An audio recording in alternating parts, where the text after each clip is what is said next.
തിരുവനന്തപുരം ലോക്സഭാ സീറ്റിനെ സംബന്ധിച്ചിടത്തോളം ശശി തരൂരിനെ അതും LDF-നെ സംബന്ധിച്ചിടത്തോളം സ്ഥാനാർത്ഥികൾക്ക് വലിയ എന്താ പറയാ അതിന് ഒരു കിട്ടാത്തൊരവസ്ഥയുള്ളത് എന്നുള്ളതാണ്.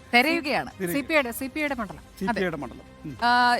തിരുവനന്തപുരത്ത് കഴിഞ്ഞ 2 തവണ 2014-ലും 2019-ലും 2ാം സ്ഥാനത്ത് BJP വന്നതിന്റെ ക്ഷീണവും മറികടക്കണം. ആകെ വലിയൊരു പ്രതിസന്ധി മുന്നിലുണ്ട്. നമുക്ക് കഴിഞ്ഞ തവണ 2019-ൽ എത്ര വീതമാണ് മൂവരും പിടിച്ച വോട്ടുകൾ എന്നത് പെട്ടെന്ന് നോക്കാം. തിരുവനന്തപുരം ലോക്സഭാ മണ്ഡലം വാശിയേറിയ പോരാട്ടം നടക്കും. 4ാം ഊഴത്തിന് തരൂർ ഇറങ്ങുന്ന മണ്ഡലം. കഴിഞ്ഞ തവണ 41.19% വോട്ടുകളാണ് ശശി തരൂർ സ്വന്തമാക്കിയത്.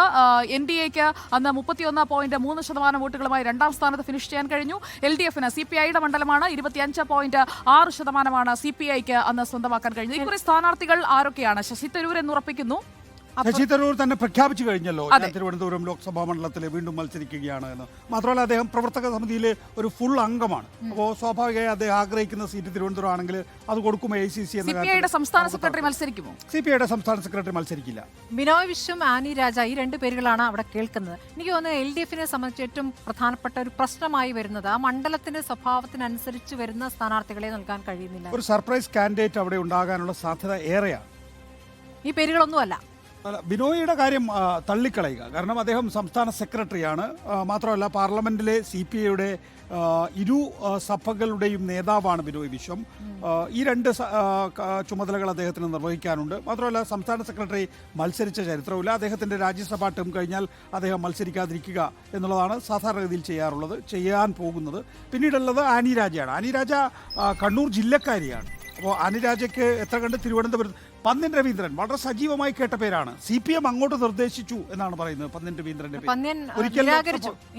ഇല്ല എന്ന് പറഞ്ഞിട്ടുണ്ടെങ്കിൽ പോലും പണ്ടും പന്ന്യൻ നിരാകരിച്ചിട്ടുണ്ട്.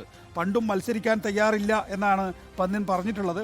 പക്ഷേ നിലവിൽ CPM നിർദ്ദേശിച്ച പേരായി നാം കേട്ടത് പന്ന്യൻ രവീന്ദ്രന്റെ പേരാണ്. A ക്ലാസ് ആരൊക്കെയാണ്? കുമ്മനം രാജശേഖരൻ തന്നെ വീണ്ടും അതിപ്പോ LDF-ന് പറഞ്ഞ പോലെ BJP-യെ സംബന്ധിച്ച് ഒരുപാട് പേരുകൾ കേട്ടിരുന്നു, കുറച്ച് കാലമായിട്ട് കേൾക്കുന്നു. രാജീവ് ചന്ദ്രശേഖരന്റെ പേരാണ് അവസാനമായി ഞാൻ കേട്ടത് പേര്. നിർമ്മലാ സീതാരാമന്റെ പേര്. നിർമ്മലാ സീതാരാമൻ വലിയ പൊട്ടൻഷ്യൽ ഉള്ള കാൻഡിഡേറ്റ് ആണ്, പ്രത്യേകിച്ച് തിരുവനന്തപുരത്ത്. പേരും കേൾക്കുന്നുണ്ട്. ഓക്കി വന്ന സമയത്ത് നിർമ്മലാ സീതാരാമന്റെ ഒരു ഇടപെടലൊക്കെ തന്നെയും ഇന്നും നമ്മുടെ ഓർമ്മയിൽ മായാതെ നിൽക്കുന്നുണ്ട്. അതുകൊണ്ട് അവിടെ ലഭ്യമായ ഏറ്റവും നല്ല സ്ഥാനാർത്ഥി നിർമ്മലാ സീതാരാമനാണ് എന്ന കാര്യത്തിൽ സുരേഷ് ഗോപിക്ക് നല്ല സാധ്യത. ജയശങ്കറിന്റെ പേര് കേട്ടിരുന്നു. ജയശങ്കറിന്റെ പേര് അദ്ദേഹം ഇടയ്ക്കിടയ്ക്ക് സന്ദർശനം നടത്തിയിരുന്നു. അതെ. നമുക്ക് തിരുവനന്തപുരം ആരാണ്? റോഷിപാൽ.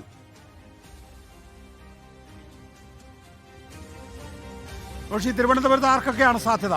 ശശി തരൂർ പക്ഷേ പറഞ്ഞോളൂ. നികേഷ്, ഒരുപക്ഷെ രാജ്യം ഉറ്റുനോക്കുന്ന തെരഞ്ഞെടുപ്പ് പോരാട്ടത്തിന് തിരുവനന്തപുരം ഈ തവണ സാക്ഷ്യം വഹിക്കും എന്നാണ് മനസ്സിലാക്കാൻ കഴിയുന്നത്. കാരണം 4ാം വട്ടം തരൂർ തിരുവനന്തപുരത്ത് അംഗം കുറിക്കുമ്പോൾ ഇവിടെ BJP-യുടെ സ്ഥാനാർത്ഥി ഒരുപക്ഷെ ഏതെങ്കിലും ഒരു പ്രധാനപ്പെട്ട കേന്ദ്രമന്ത്രിയാകാം, ദേശീയ നേതാവായി വരാം എന്ന സാധ്യതയാണ്. ഒന്ന്, തിരുവനന്തപുരത്ത് BJP-യുടെ സംസ്ഥാന നേതാക്കൾക്ക് പോലും ഒരു വ്യക്തതയുമില്ല ആരായിരിക്കും സ്ഥാനാർത്ഥിയെന്ന്.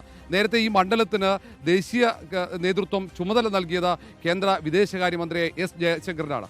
അതുകൊണ്ടാണ് ജയശങ്കർ മണ്ഡലം കേന്ദ്രീകരിച്ച് പ്രാഥമിക പ്രവർത്തനങ്ങളടക്കം അവലോകനം ചെയ്യുന്നത്. ഒരുപക്ഷെ നിർമ്മലാ സീതാരാമന്റെ പേര് പലവട്ടം ഉയർന്നു കേട്ട മണ്ഡലമാണ്. S ജയശങ്കറുണ്ട്.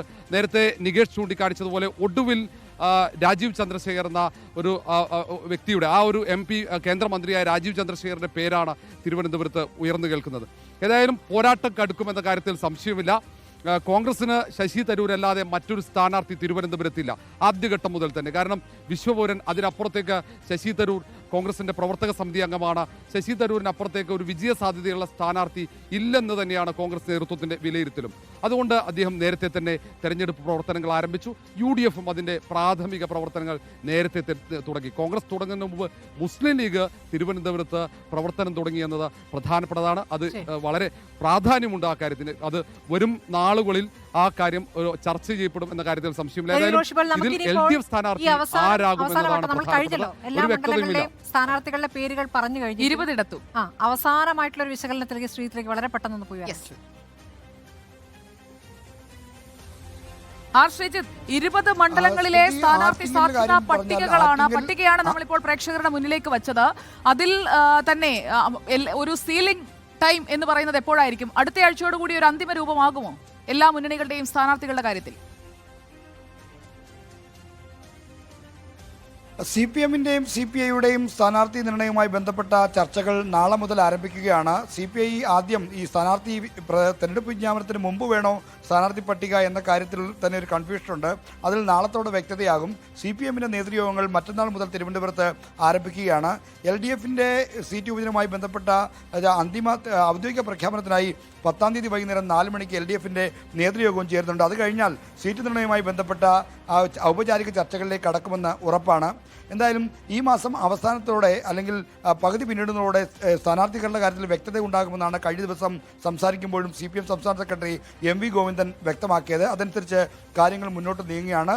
സംഘടനാപരമായി കാര്യങ്ങൾ LDF-ന്റെ ഭാഗത്ത് അവർ ഒരുക്കങ്ങളെല്ലാം ഏതാണ്ട് പൂർത്തിയായ നിലയിലാണ്. UDF-ന്റെ സ്ഥാനാർത്ഥി നിർണയവുമായി ബന്ധപ്പെട്ട ലീഗിൻ്റെ 3-ാം സീറ്റുമായി ബന്ധപ്പെട്ട കാര്യങ്ങളിലാണ് ഒരു തർക്കം നിലനിൽക്കുന്നത്. അക്കാര്യത്തിൽ വരുന്ന രാജ്യസഭാ സീറ്റ് അവർക്ക് ഉറപ്പ് നൽകിക്കൊണ്ട് പ്രശ്നം പരിഹരിക്കാനുള്ള ശ്രമമാണ് നടക്കുന്നത്. അതുകൊണ്ട് തന്നെ അത്തരം കാര്യങ്ങളിലും ഒരു തീരുമാനം വൈകാതെ ഉണ്ടാകും.